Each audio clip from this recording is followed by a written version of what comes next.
Gênesis capítulo 25.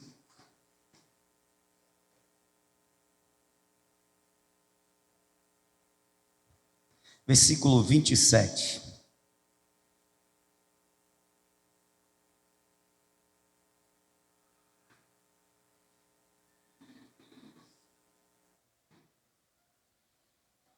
Você achou? Amém?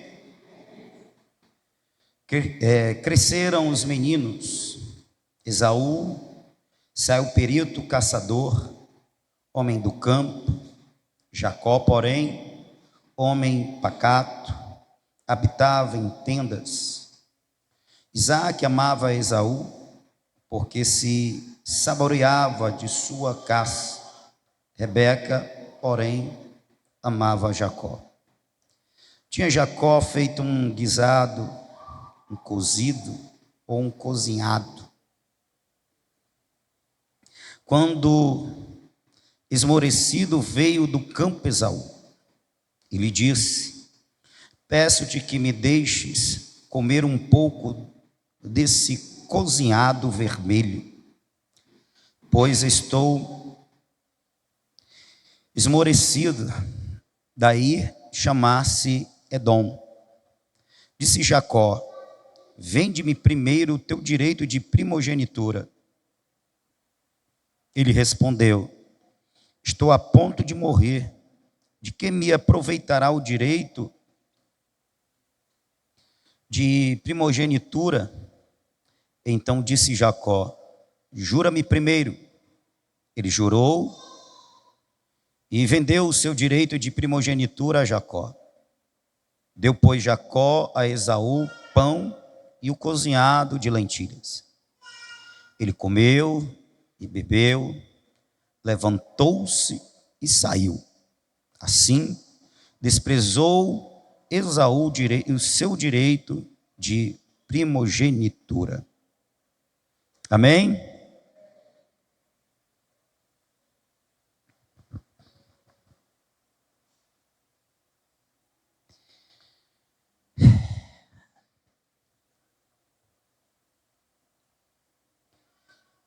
Esaú, ele é um tipo de personagem bíblico que ele está um pouco de sua história, de quem ele é, está nas Escrituras, para nos servir de exemplo, mas exemplo do que não devemos ser, do que não devemos fazer, de como não podemos nos comportar, de atitudes que nós devemos reprovar. Ele é esse tipo, juntamente com outros, de personagem que ele está para nos servir de exemplo. Um exemplo do que não devemos ser. E a história de Esaú começa a mudar e começa a tornar-se esse exemplo negativo a partir deste acontecimento. Veja que até então Esaú,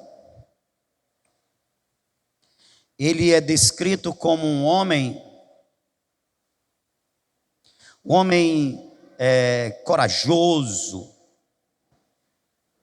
um homem que buscava o seu alimento com as suas próprias habilidades, era um caçador, homem do campo, portanto um homem corajoso, trabalhador, aguerrido. Esaú, ele tem os seus valores. E um detalhe é importante lembrarmos que Esaú é irmão gêmeo de Jacó. Questão de minutos, ele nasce primeiro do que Jacó. E eles têm, apesar de gêmeos, mas eles têm personalidades totalmente diferentes, distintas, inclusive características físicas distintas. Esaú, ele era um homem mais, tipo, rústico, peludo. Ele era o tipo macho, alfa. Sabe como é que é? Aquele cara que não gosta de estar em casa, ele gosta de sair para ir atrás da provisão. Macho alfa, homem mesmo. E o Jacó era aquele cara mais, mais tranquilão, talvez mais melancólico, mais de casa. Gostava muito do colo da mãe, por isso que a mãe gostava mais de Jacó. Só que Jacó teve que mudar, mas enfim, vamos para Esaú. E como ele nasceu alguns minutos primeiro, portanto rompeu a madre da mãe, ele ganhou o direito, chamado direito de primogenitura, direito este que conferia a Esaú a metade de toda herança. 50% de toda herança pertencia ao primogênito. Os outros 50% era dividido com os outros filhos, ou os outros irmãos. Aí você pode dizer, mas aí ficou 50%, porque ele só tinha um irmão. Mas só que tinha outros direitos. Ele tinha o direito de carregar, de dar continuidade ao nome da família. O nome de seu pai estava sobre ele e ele daria continuidade através de seus descendentes. A linhagem patriarcal. Era o filho primogênito que, dado estas benécias, estas graças, ele também assumia a responsabilidade de liderar toda a família, e nós estamos falando de um período em que o modelo é o patriarcal, onde a pessoa do homem, do pai, do patriarca, ele exercia não apenas a autoridade, mas ele tinha um respeito, a admiração de toda a família. Ele era tanto provedor, mas também como o exemplo a ser seguido.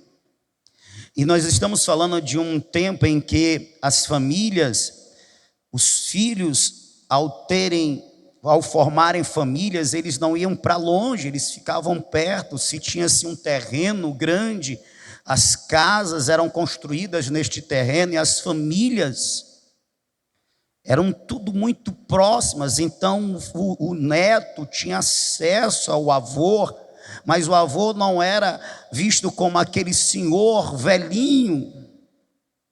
Não, era aquele senhor digno de todo respeito e honra, porque ele é o patriarca. Os netos e os bisnetos eram todos criados muito próximos e sempre vendo a figura do patriarca com muita consideração, com muito respeito, com muita admiração. Inclusive, tendo ele ainda uma palavra muito respeitada sobre toda a parentela, toda a família, inclusive em questões de direcionamento. Quando morria o patriarca, o filho primogênito assumia esta posição de respeito e consideração. Era algo muito admirado e também desejado. E como nós estamos falando de uma família escolhida por Deus, para que por meio desses descendentes fosse formada uma nação, nação esta que ia ser nação peculiar do Deus vivo. Nós estamos falando, portanto, de uma família que carregava uma promessa. Diga, uma família que carregava promessa. Aleluia, tua família carrega uma promessa? Promessa essa que foi dada ao primeiro patriarca, a Abraão, e agora a promessa já estava seguindo, sendo continuada através de Isaque, o filho da promessa de Abraão.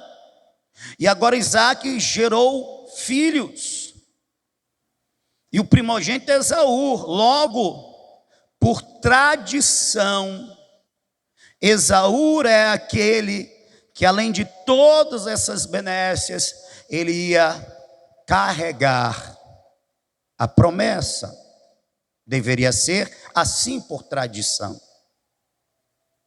E você já pensou, você carregar uma promessa de Deus do tipo: em ti serão benditas todas as nações da terra. Aleluia, de ti farei nações. Glória a Deus. Os teus descendentes possuirão a terra em que pisas. Os teus descendentes serão o meu povo. Glória a Deus. Então veja, para além dos bens, da herança material, para além da posição de respeito, de honra, ele tinha uma promessa de bênçãos celestiais.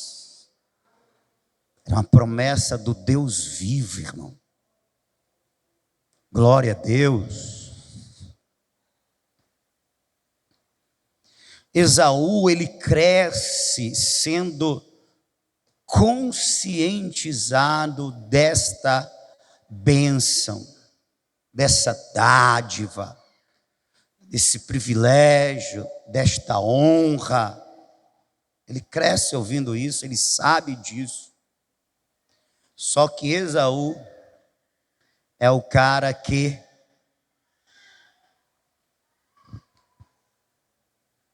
apesar de tudo isso, ele quer outra coisa.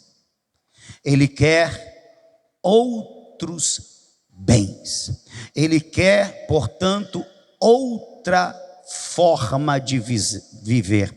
Ou melhor, se ele pudesse, ele viveria do seu jeito, ainda desfrutando das bênçãos. Em outras palavras, Esaú foi o cidadão que não deu o devido valor à preciosidade que Deus tinha disposto para ele. Eu vou repetir. Esaú é o cidadão que não deu o devido valor às preciosidades que Deus tinha disposto para ele. Sabe aquela pessoa que é tipo: eu já tenho isto, mas eu não dou valor, eu quero é aquilo. Eu quero é o que eu não tenho. E o que eu tenho, eu não valorizo. Pois é, Esaú. E isso não tem como ser apenas algo que se sente, não tem como ser somente algo que se acredita. Isso vai externalizar, isso vai se apresentar, isso vai se transformar em ações, em escolhas, em atitudes. Não tem como. Como nós pensamos, como nós acreditamos, nós nos comportamos, nós agimos, nós escolhemos. Não tem como. O que está dentro vai ser expressado em ações. O que está internalizado vai virar algum tipo de escolha. Isso vai se apresentar mais cedo ou mais tarde. Por isso, eu quero chamar a atenção dos irmãos para este fato de extrema relevância. Deus tem disponibilizado para você e para mim o melhor que se pode ter.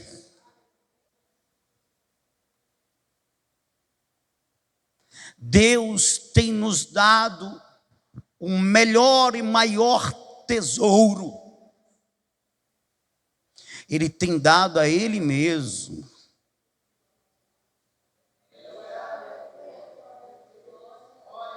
A questão é se eu e você, ao passar dos anos, daquele primeiro toque, daquele primeiro despertar, daquele primeiro encontro, daquele primeiro fascínio, daquela primeira descoberta, nós continuamos, depois de alguns meses e anos, dando o devido valor. Se nós ainda estamos fascinados, maravilhados, apaixonados, felizes, satisfeitos, contentes pelo grande fato, pela grande verdade de Deus ser nosso amigo, de Deus ser o nosso Pai, de Deus ser o nosso Rei, o nosso Senhor, o nosso Remidor, portanto o nosso Salvador. Se ainda isso nos maravilha quando nos botamos a refletir, eu tenho a Deus e Deus tem a mim, eu tenho Jesus e Jesus tem a mim.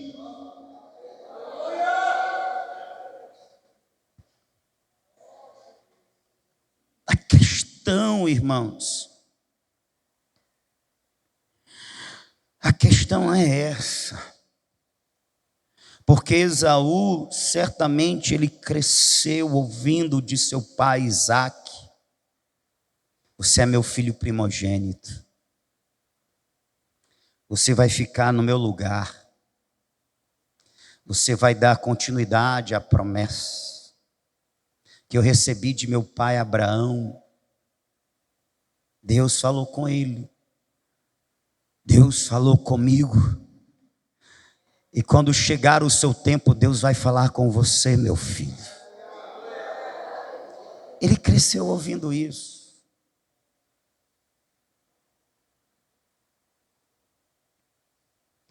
Só que chega um determinado tempo, e a gente não pode mensurar quando, mas aconteceu, chegou o tempo que ele, ao ouvir isso de seu pai, ele já não é que ele não acreditava, é que ele não dava valor. Não é que ele não acreditava, é que ele não se alegrava mais.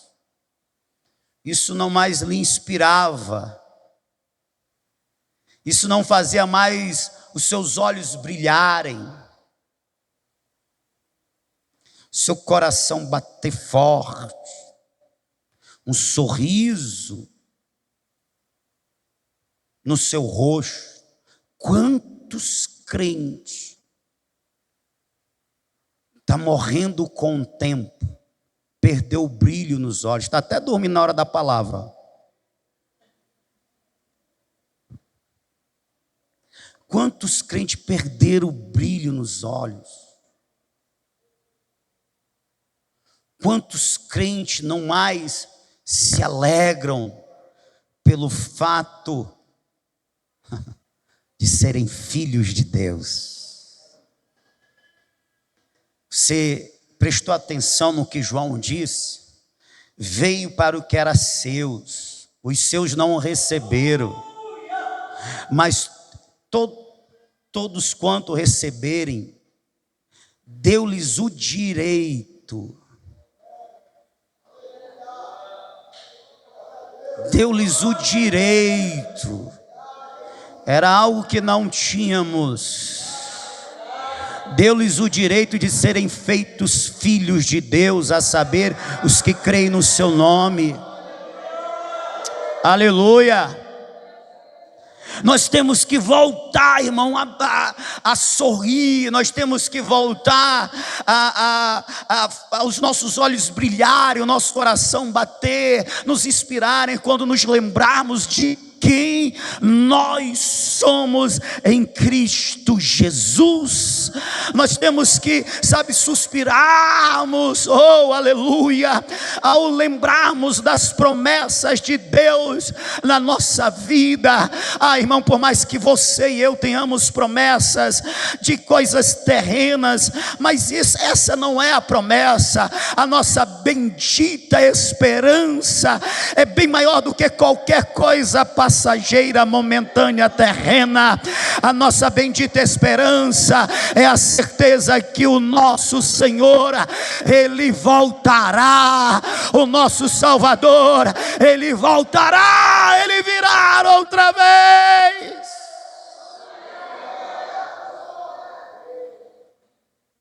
E nós que hoje nos relacionamos com Ele por fé,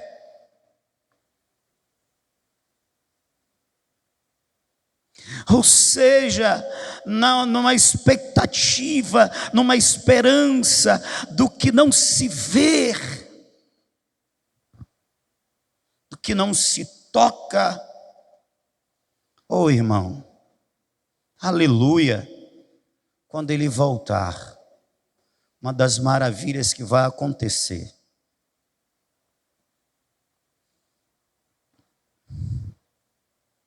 é que ainda, como disse João, nós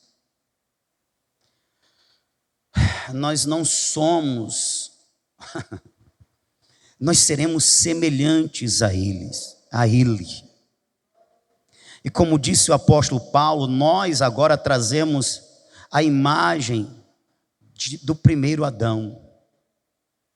E o primeiro homem, o primeiro Adão, ele era carne. Mas o nosso Salvador, o segundo Adão, ele é espírito vivificante.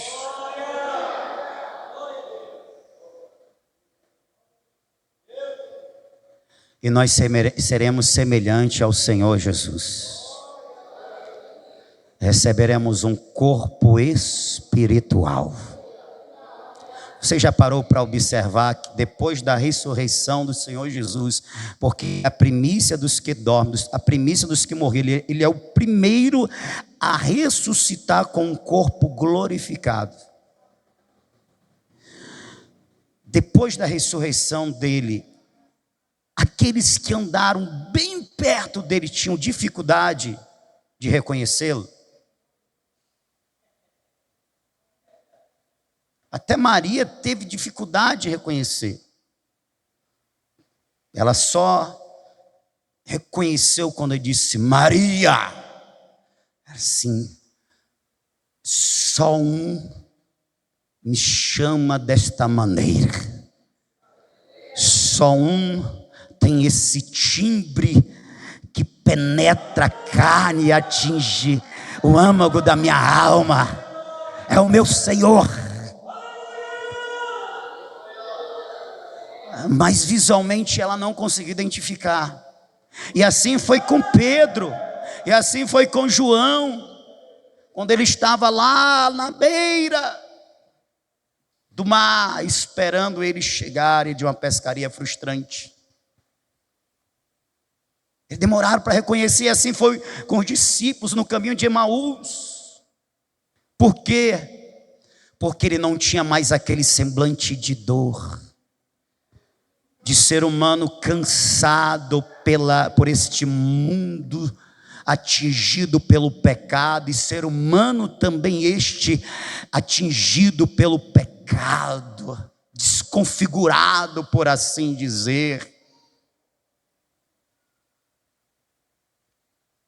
É lógico que ele não pelo pecado dele, mas pelo peso dos nossos pecados sobre ele, lançados, carregados na cruz.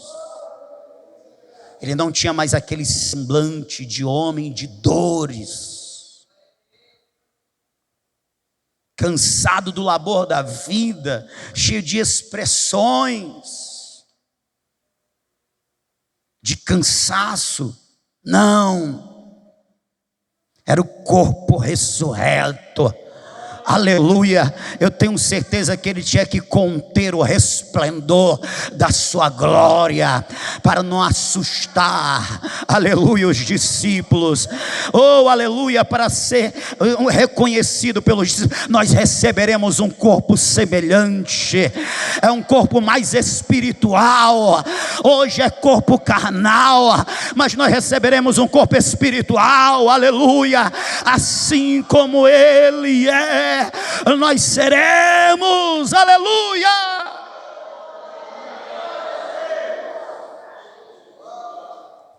Glória a Deus, aleluia. Nós temos que de novo nos alegrarmos, irmãos, com a esperança.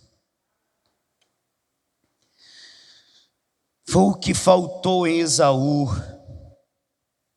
dar o devido valor ao que de Deus,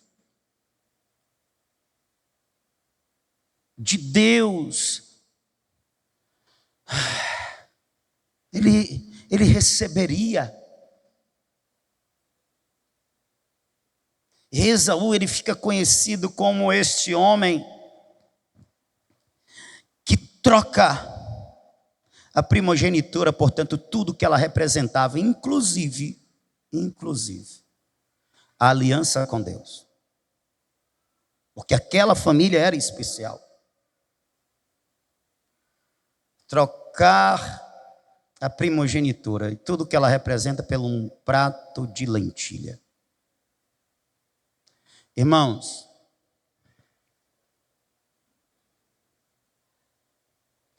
um prato de guisado. Diz que para quem tem fome, irmão, até o amargo é doce. Não é assim? Eu quero, portanto, nesse ponto dizer que para aquele homem que estava faminto, aquele cozido tinha o seu sabor ressaltado. Sim, o cozido tinha o seu sabor. Sim, aquele cozido saciava uma necessidade. Sim.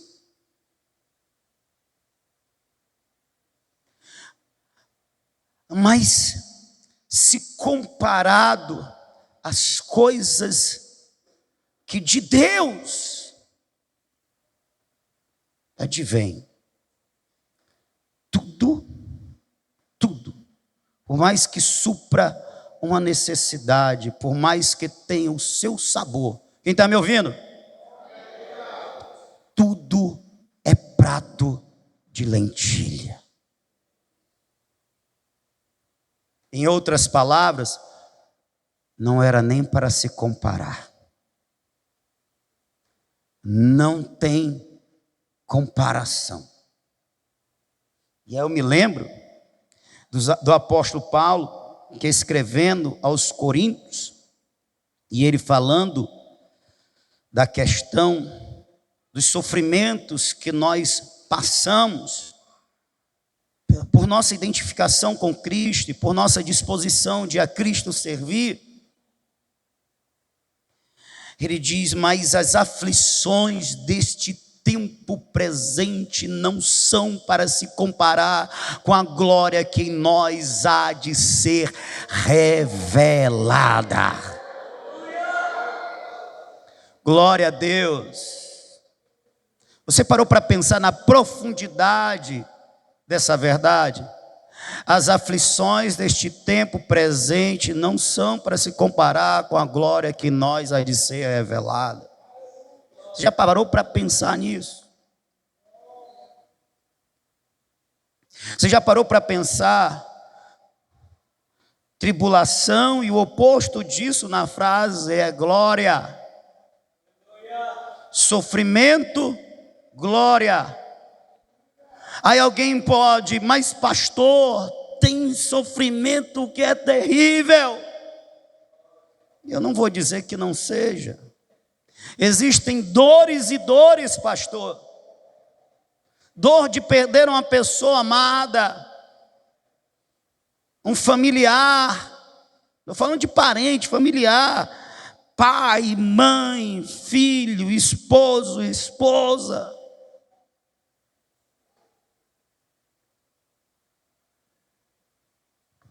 Existem dores e dores. É verdade.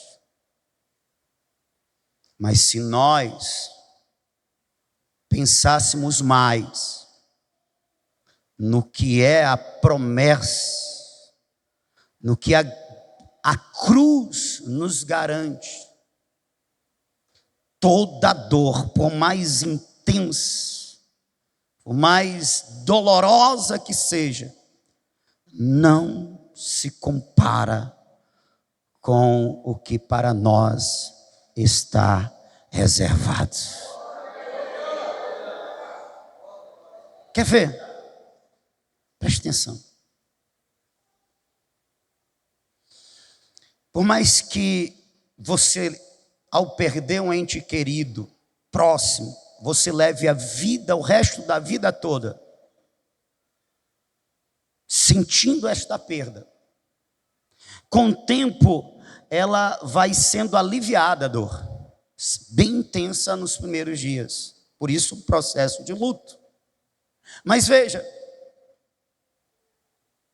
digamos que uma pessoa como o pastor e não o pastor, vocês vão entender por quê, não vou me colocar nessa comparação, mas uma pessoa que nem um pastor, na idade do pastor Josimar, ou seja, acima de 30 anos, perde a esposa. Por isso que eu não coloquei eu como exemplo, né? A esposa que ama, como o pastor Josimar ama sua esposa. Acima dos 30, vai aí, ganha mais uns 40 de vida. Os 2 primeiros anos de luto é terrível. Terrível, terrível, terrível. O convite para descer à sepultura é real. Há estudos que dizem que casais que compartilham muitos anos de vida, quando um dos cônjuges parte, é uma questão de poucos anos para o outro também ir.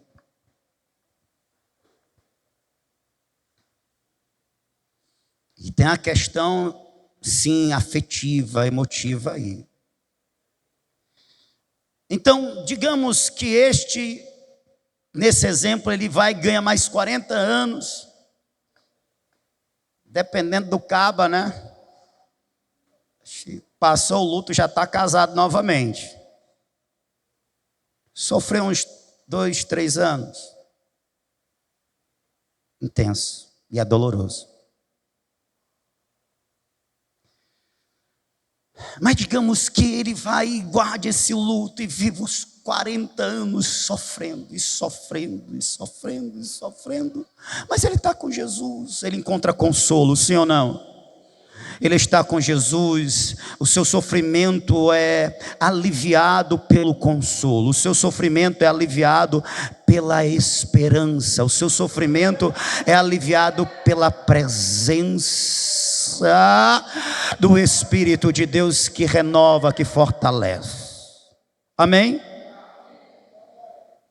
Mas vamos agora colocar essa comparação com a eternidade.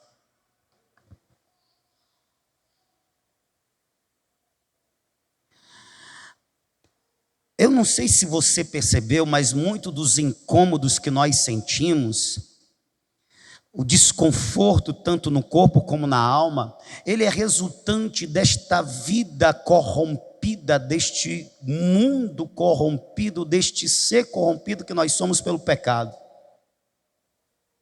Quem está me entendendo?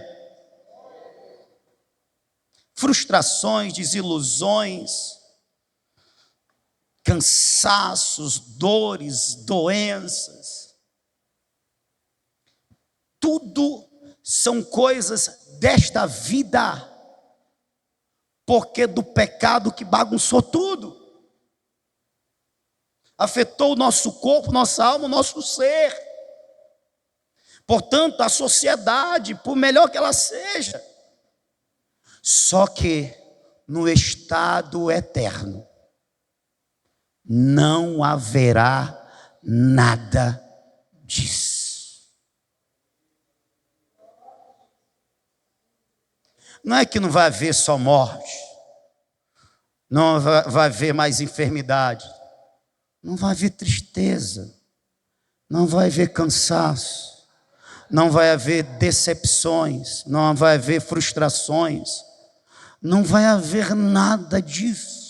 Não vai haver dores, não vai haver confusão, não vai haver essas coisas que são comuns do ser humano e que aflige a alma. Não vai existir isso. É uma condição de ser que é difícil até de mencionar, porque é uma realidade outra. Eu sei de uma coisa: vai haver muita alegria, vai haver muita paz, vai haver muito gozo. E aí não é que vai acontecer hoje e amanhã, não, é estado eterno, não existe dia nem noite, nós seremos seres humanos que vivem o gozo, que vivem a verdadeira felicidade, que vivem a verdadeira paz, aleluia. E não é um dia, uma semana, um mês ou dezenas de anos, é um estado de ser, ou seja, a eternidade é onde nós viveremos, é o que nós seremos seres plenos, aleluia.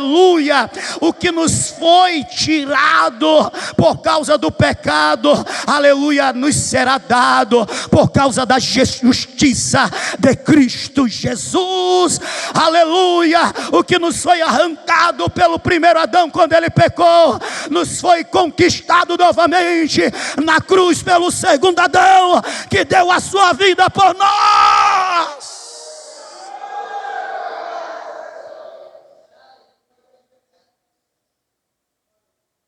Então a gente não vai saber o que é sofrer.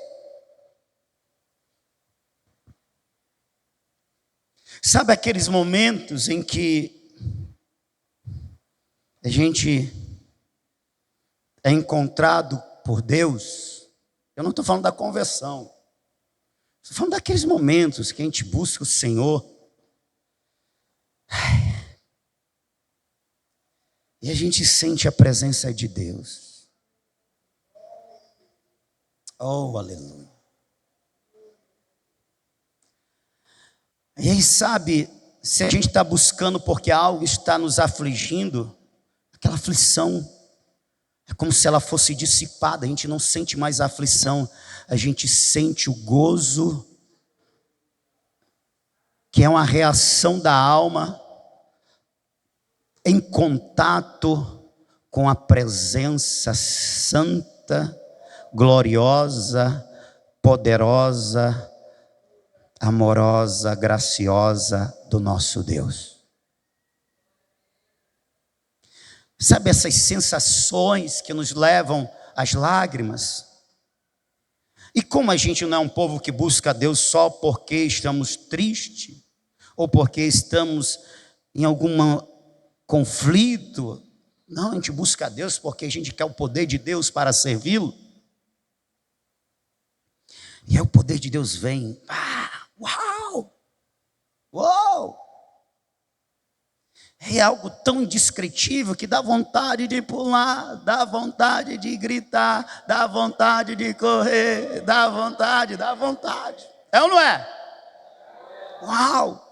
E se eu te disser que por mais intenso que seja, ao ponto que uns desfalecem, foi sair, meu irmão.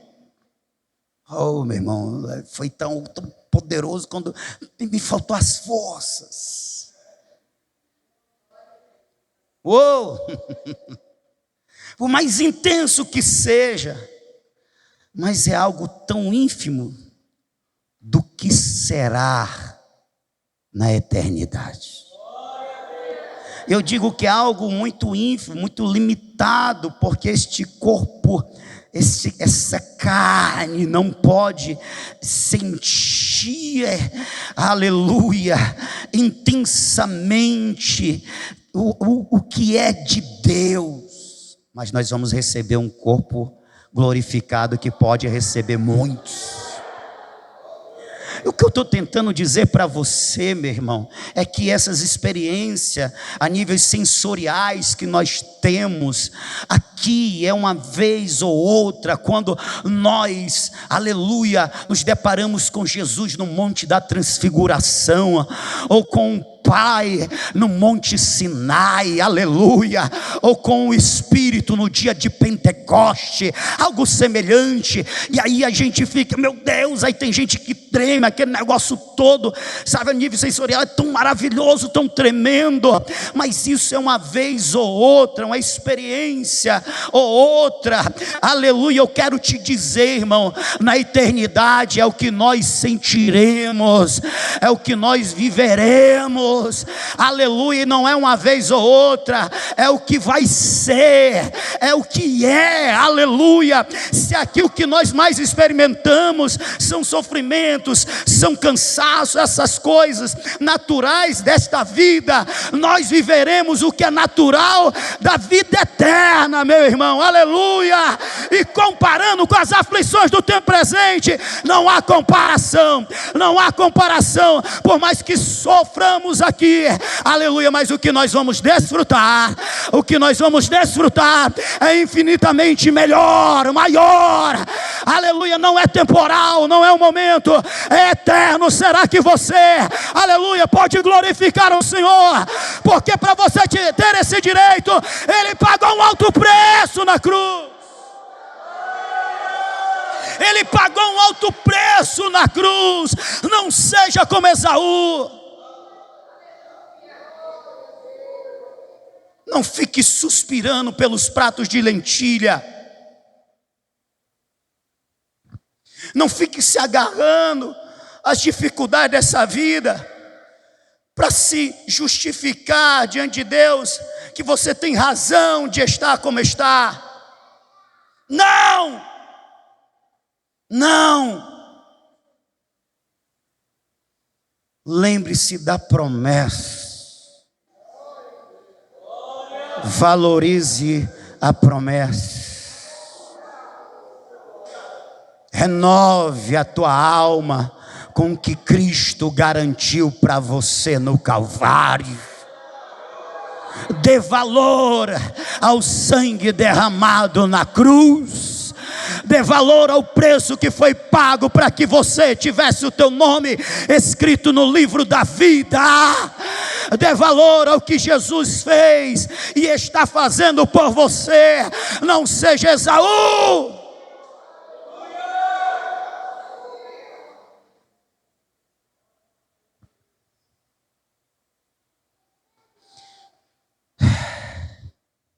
Porque no cerne é isso. Esaú não deu valor.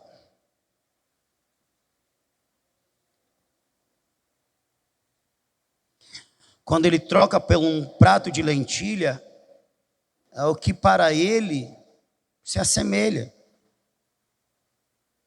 Portanto, tudo isso que a primogenitura me garante, não é melhor, não é maior do que o prato de lentilha. E tem muito crente que, sem saber,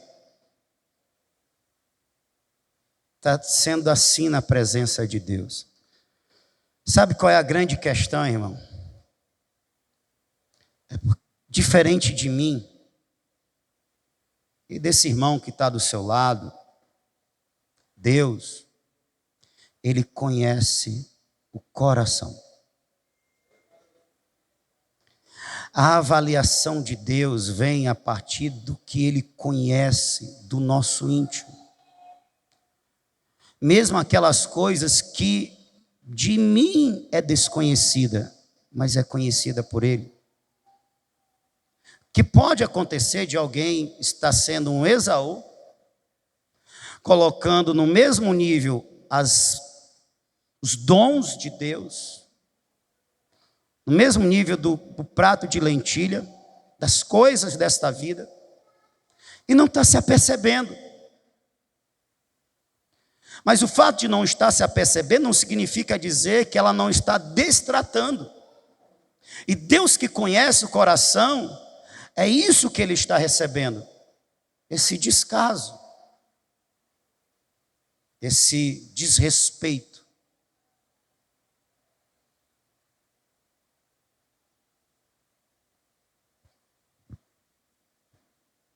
Esaú, ele é mencionado nas Escrituras, no Novo Testamento, como alguém que nós não devemos imitar.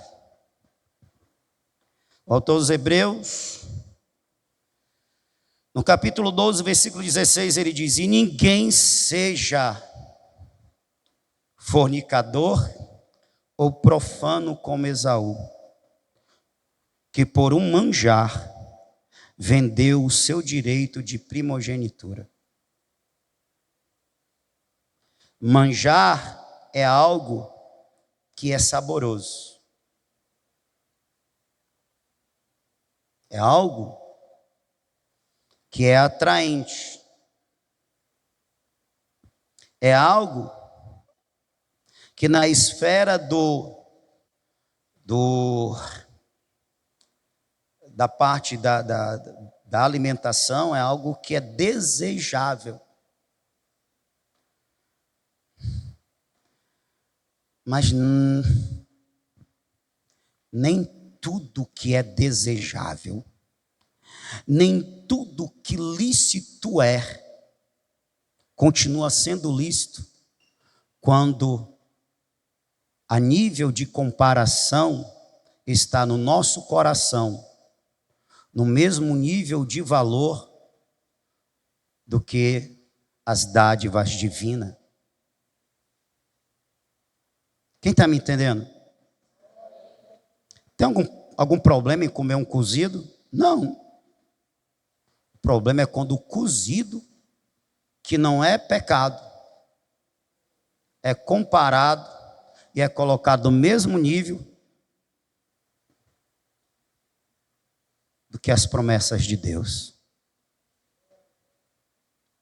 E aí de novo a gente cai naquela verdadezinha. Tem coisas que não são pecado, mas se tornam pecado quando elas tomam lugar no nosso coração, que era para ser de Deus, que era para ser do reino, que era para ser para Deus. Quem está entendendo? Faz sentido isso? Então veja que não é uma coisinha simples.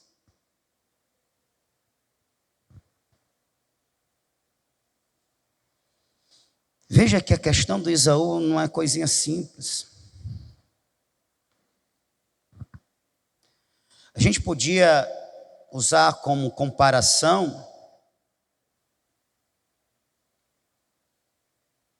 alguém que tem um chamado para pastorear, mas ele abre mão desse chamado para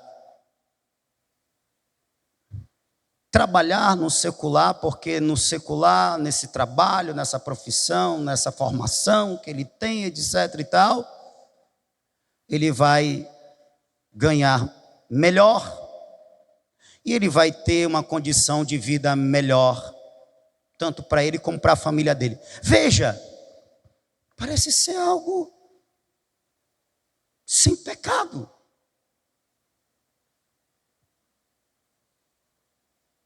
Mas o detalhe que faz toda a diferença é que Deus lhe deu algo que é maior, um chamado, mas ele está colocando o chamado num nível inferior, inclusive à sua profissão, no intuito de viver melhor e dar um viver melhor para a família dele.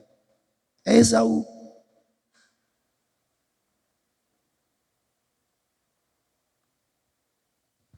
Então Esaú é caracterizado quando ele troca as coisas de Deus pelas coisas que são do mundo, as coisas espirituais pelas coisas que são terrenas, quando há uma troca, uma substituição, ou quando há uma comparação de valores. Quem está entendendo? Gente, isso é muito forte.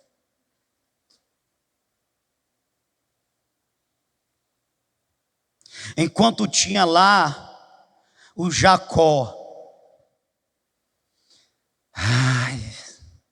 eu queria ter nascido primeiro. Como eu queria herdar a herança de meu pai. Como eu queria herdar as promessas que Deus fez a meu pai Abraão e a meu pai Isaque. Como eu queria carregar o nome da família, como eu queria ser o primogênito. Enquanto tinha Jacó gemendo, tinha um Esaú que não estava nem aí. Enquanto tinha um Jacó pensando no espiritual e desejando o espiritual, tinha um Esaú que tinha acesso e o direito, pelo menos pela tradição, mas ele estava pensando, eu sou o cara do campo, meu irmão, eu sou o cara da caça. Ele estava pensando no mundo, como conquistar o mundo, como melhor viver as coisas terrenas. Irmãos,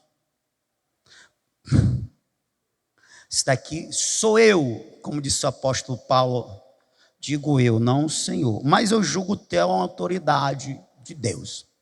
Então digo eu, para cada Esaú que não dá valor, tem um Jacó que está suspirando. Eu vou repetir. Para cada Esaú que não dá valor, tem um irmão gêmeo Jacó suspirando.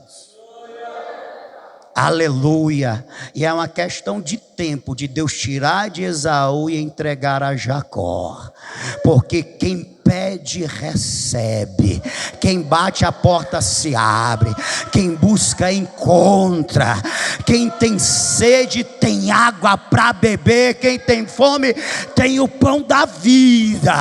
Se você agir como Esaú, Deus vai tirar a bênção de você e vai entregar a Jacó.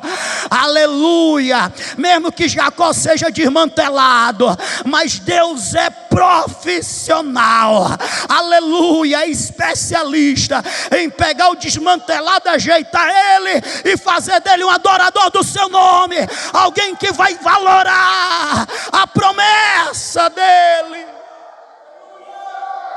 Aleluia. Ai, Jesus. Oh, aleluia. Ai, para que me serve? Disse ele. Para que me serve o direito de primogenitura se eu estou para morrer? Estou a ponto de morrer, de que me aproveitará o direito de primogenitura? Isso mostra o quanto ele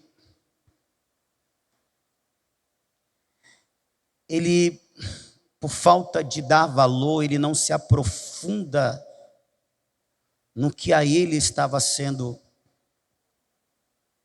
entregue. Porque se ele tivesse se aprofundado, ele ia descobrir que as bênçãos que a ele estava sendo ofertadas, elas ultrapassavam esta vida,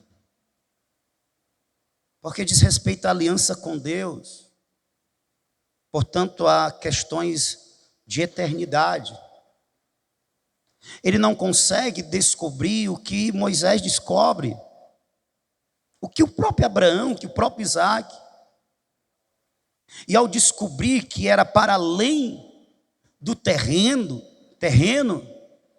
a Bíblia diz que Abraão, ele andou como peregrino numa terra que ele não chegou a possuir, mas ele contemplava o celestial. E na mesma perspectiva e esperança, Moisés, sendo filho da filha de Faraó, ele abriu mão de tudo isso para viver com o seu povo numa travessia do deserto, mas porque ele colocava o seu coração no que era eterno. Ele sabia que tinha um tesouro maior, aleluia, que ele seria confiado. Ele descobriu, e ele viveu isso. Ele entendeu que aquilo era só uma passagem, ele tinha recebido uma promessa da eternidade, aleluia. Então, se eu não for bem-aventurado aqui, ou uma bem-aventurança como pensam os carnais, o ser humano, o natural, porque a bem-aventurança do crente, meu irmão, não é sucesso na terra, aleluia, é amizade com Deus, é aliança com Deus. Bem-aventurança é andar com Deus, é iniciar a caminhada e continuar nela até o final, aleluia. Oh, glória a Deus. Bem-aventurança, ser feliz, oh, aleluia, é descobrir o amor do Pai, é viver este amor, é ser amado e é amar, aleluia, entendendo que o que nós desfrutamos neste tempo presente não se compara com o que nós vamos desfrutar quando Ele voltar, quando Ele voltar, quando Ele voltar, quando Ele nos chamar pelo nome, seja pela transição, a passagem pela morte,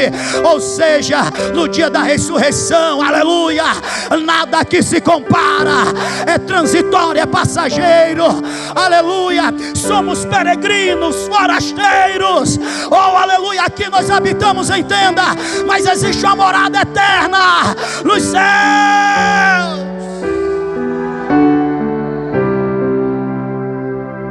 Que me adianta, se eu estou para morrer, do que me adianta a primogenitura? Infeliz, triste. A primogenitura na tua família tem a ver com o celestial, com aquilo que não é temporal nem terreno. Ou seja, vence a morte.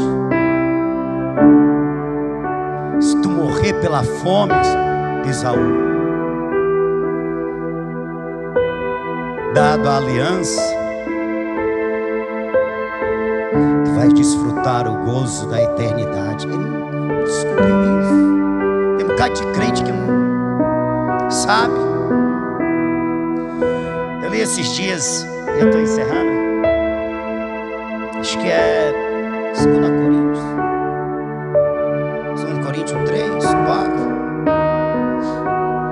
que o apóstolo Paulo fala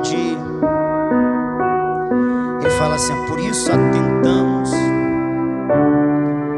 para as coisas que não se veem.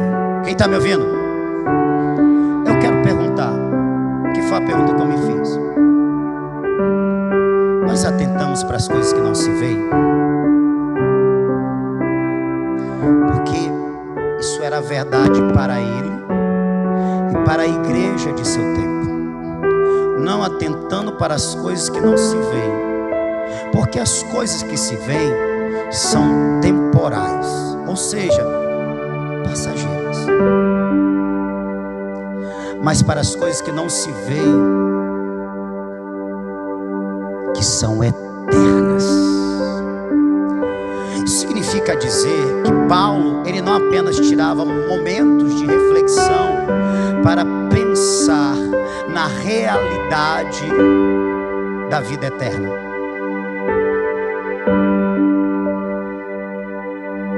Ele não apenas tirava momentos para pensar do tipo: como é, como será. Eu já sei que corpo glorificado, não tristeza. Ele não era só tirar tempo para pensar. Ele fala de atentar para as coisas que não se veem. Ele está falando de uma maneira de viver. Era alguém que vivia de fato a perspectiva da pós-vida, da vida eterna. Era tipo alguém que andava dia a dia fazendo a obra de Deus, como ele era um pregador do evangelho. Mas aquela realidade era a consciência da realidade da vida eterna. Assim, eu estou aqui onde meus olhos veem, meus ouvidos ouvem, minhas mãos tocam, mas eu sei que isso tudo aqui é uma realidade que vai passar. Eu já vivo gozo pela expectativa da realidade da vida eterna. Tipo, quando eu morrer, eu vou ressuscitar. Eu não vou ressuscitar mais neste corpo mortal, mas no corpo imortal. Não mais neste corpo corruptível, mas no corpo incorruptível. Eu vou ter um corpo semelhante ao do meu Cristo. Eu vou viver uma realidade onde eu não vou mais derramar lágrimas. Eu não vou mais ser espancado, sentir dores. Eu não vou mais ser rejeitado. Eu serei plenamente amado, aceito. Eu não vejo a hora de partir e estar com Cristo. E quando ele dizia partir, é de morrer e começar esta vida, aleluia, desfrutar este gozo. É isso, ele vivia isso. Eu pergunto, a gente vive isso? A gente anda tão distraído com essa realidade que a gente se esquece que existe uma realidade ou outra. A verdade é que existem pessoas que vivem tão intensamente esta vida que ela deixou de desejar os céus.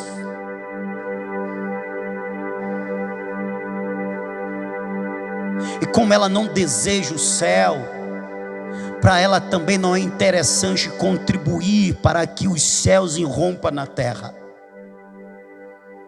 Para ela não empolga o que é do céu.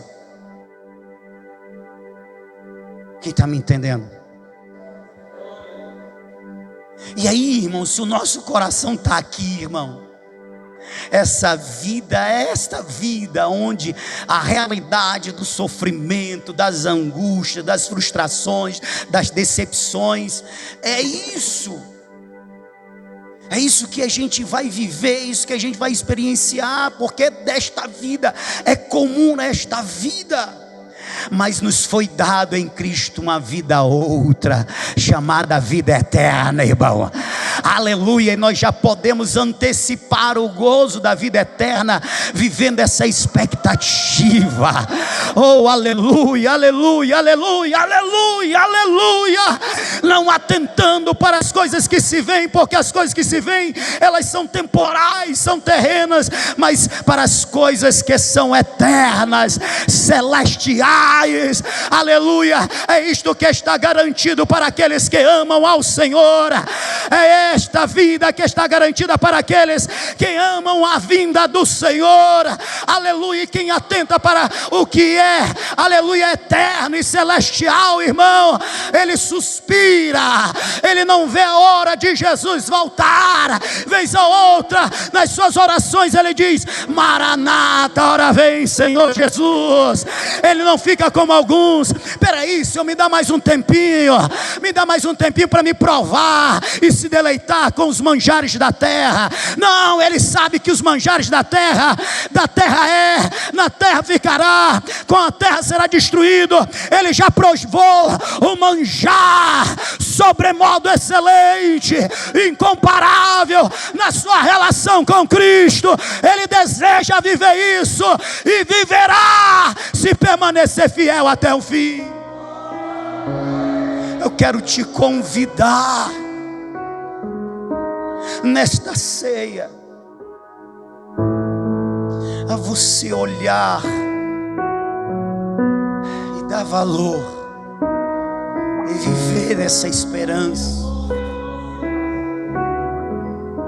Não ser mais um Esaú que até ora, Senhor, não vem agora não.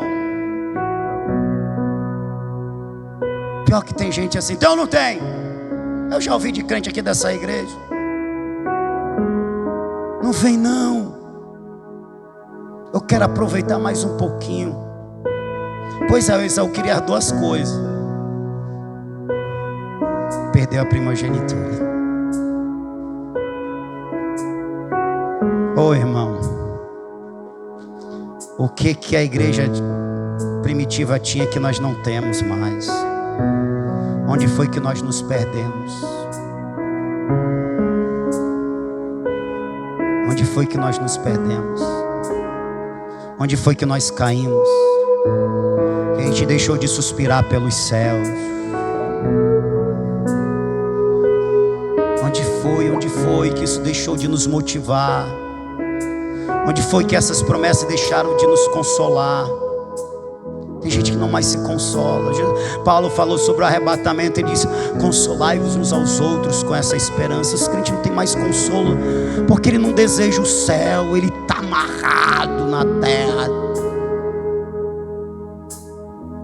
está enraizado na terra. Você pode ficar de pé? Quem pode ficar de pé?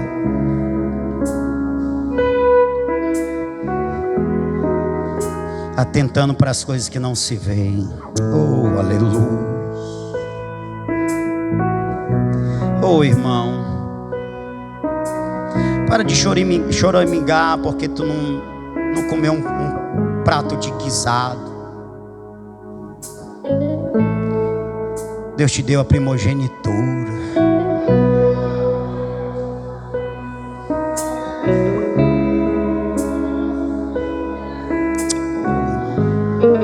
Compara os guisados da terra com as glórias celestes, não faz isso não anda como um perdedor porque tu não tem alcançado algumas coisas aqui da terra. Para com isso, tu não está dando valor ao que Jesus fez. Você já foi alcançado pelo celestial. Aleluia. Você é alguém que carrega promessas, irmão. Aleluia. Promessas indescritíveis. O apóstolo Paulo disse que ele foi arrebatado em espírito. Ele disse no corpo ou fora do corpo, eu não sei, mas foi levado até o terceiro céu. E eu vi e ouvi coisas inefáveis que não são possíveis comunicar aos homens. O que ele viu e o que ele ouviu nos céus, irmãos, não dá para descrever. É isso que está reservado para você, é isso que está reservado para mim, para nós.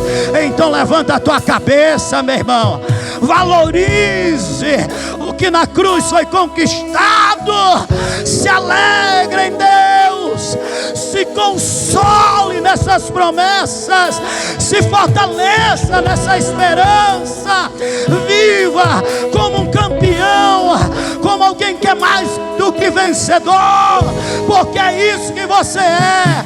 E você é mais do que vencedor, não porque você vai comer todo o prato de lentilha da terra, não. Você é mais do que vencedor, porque o teu nome está escrito no livro do Cordeiro. O teu nome está no céu, o teu nome está no céu.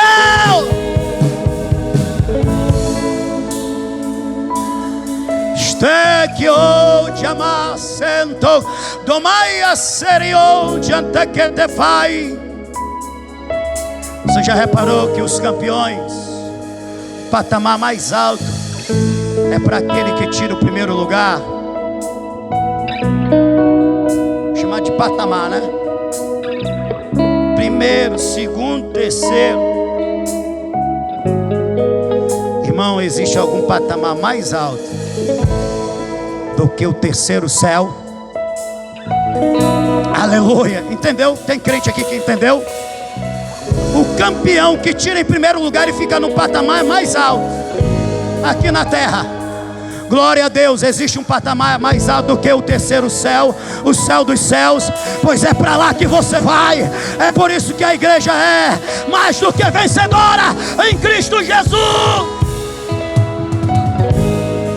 Nós não somos campeões porque podemos e temos acesso a tudo da terra, e tudo que é bom da terra nós temos acesso e aproveitamos. Não, irmão, nós somos mais do que vencedores, porque em Cristo Jesus nós vencemos o pecado. Em Cristo Jesus nós vencemos Satanás e todos os seus demônios. Em Cristo Jesus nós vencemos o mundo. Em Cristo Jesus nós vencemos a morte. Em Cristo Jesus nós viveremos eternamente com Ele, na glória, na glória.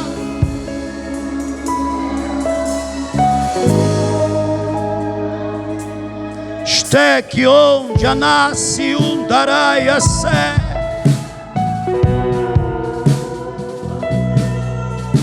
Uriminesse onde te que te fai. Santion de Homerius Turi, Batacatafa.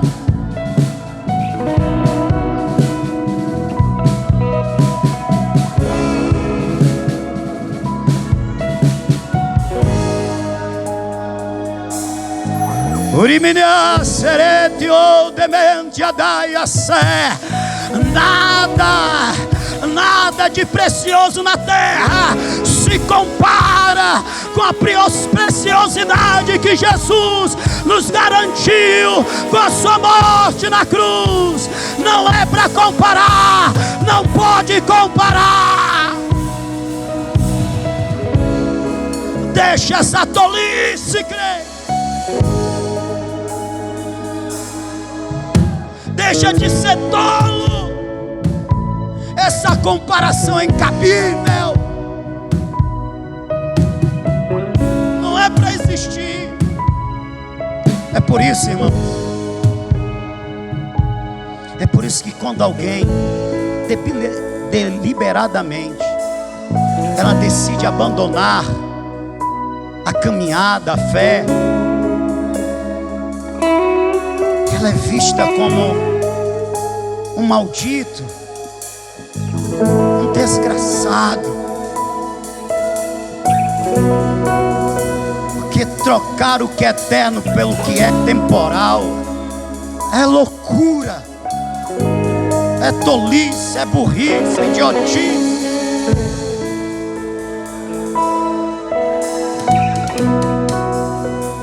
O problema é que tem um bocado de crente que está se frustrando com as coisas dessa vida, e ao invés de se consolar, rapaz, aqui eu não estou sendo bem-aventurado conforme a visão humana, mas eu já sou um bem-aventurado conforme o coração de meu Deus. Aleluia! Eu sou dele e ele é meu. Eu sou do meu amado e o meu amado é meu.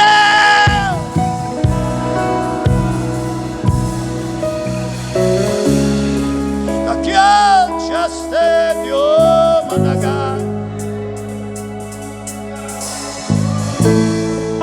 E me diastes tu me striangia na te queremeta faturi mi devi ai a sé.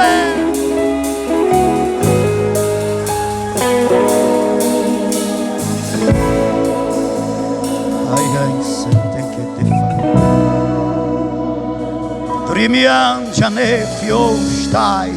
Nós temos que nos apaixonar de novo pelos céus.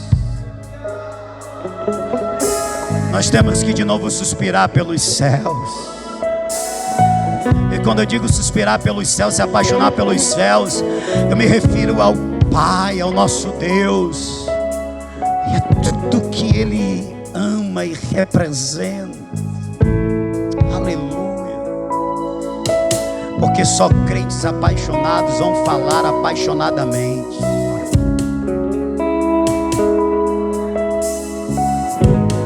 Evangelista, só um crente apaixonado vai pregar com paixão. Só um crente que está anelando, ele vai transmitir esse anelo nas suas mensagens. Aleluia. Oh, aleluia. Atentando para as coisas que não se veem. Nós somos chamados para andar em fé, por fé. Aleluia. Santo sério, que me hace te que te cai. Fecha os teus olhos.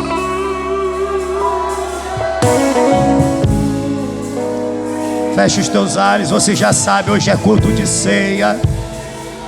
Culto de ceia só tem hora para começar. Glória a Deus.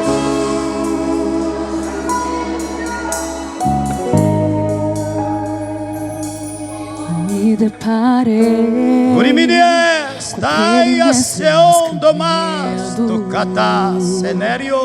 com o dedo no chão. Eu ouvi uma oração de alguém dizendo: me perdoa, Senhor. Ou seja, tem alguém sendo tocado pela palavra.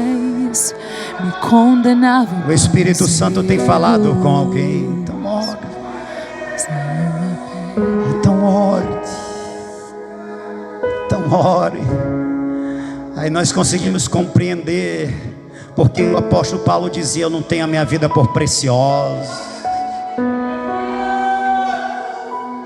Estás traqueatou denébio.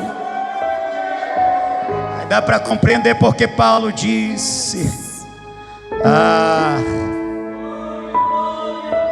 morrer, partir e estar com Cristo é bem melhor. É bem melhor, irmão, é melhor mesmo. E não é da boca para fora, tem que ser do coração para fora. Tem que ser real, não pode ser só palavras, tem que ser verdade. O Espírito Santo ainda não é verdade em mim, Espírito Santo. O Espírito Santo ainda não é verdade em mim, Espírito Santo. Eu não consigo me consolar com a promessa. Eu não consigo me renovar com promessa. A promessa da vida eterna.